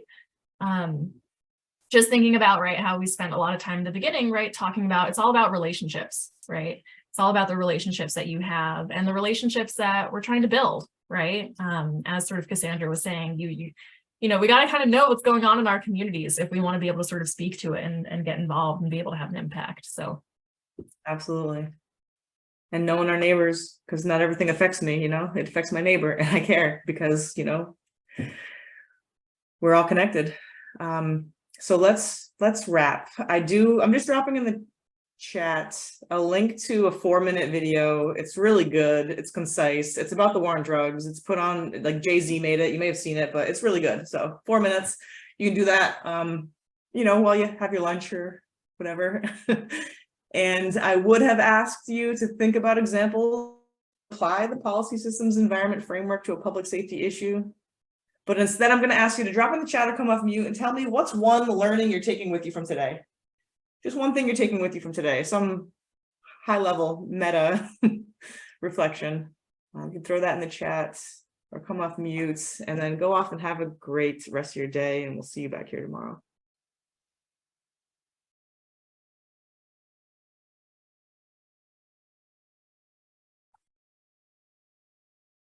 One thing you're taking with you.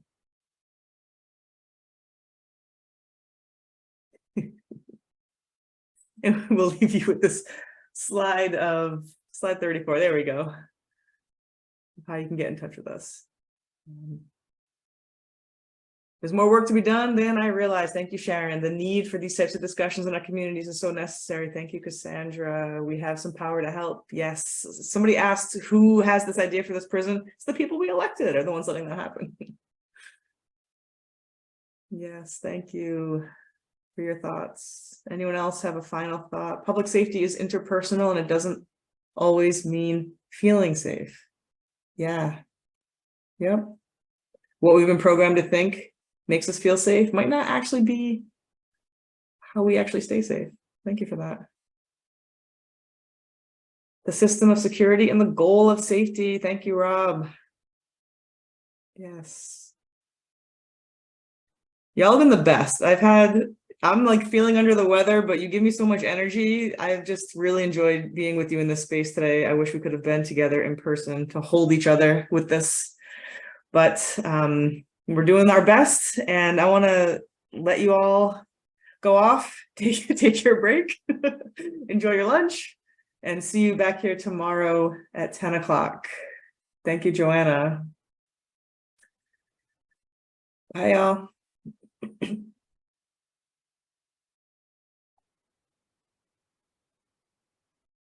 Thanks, Jody. Bye, Rudo.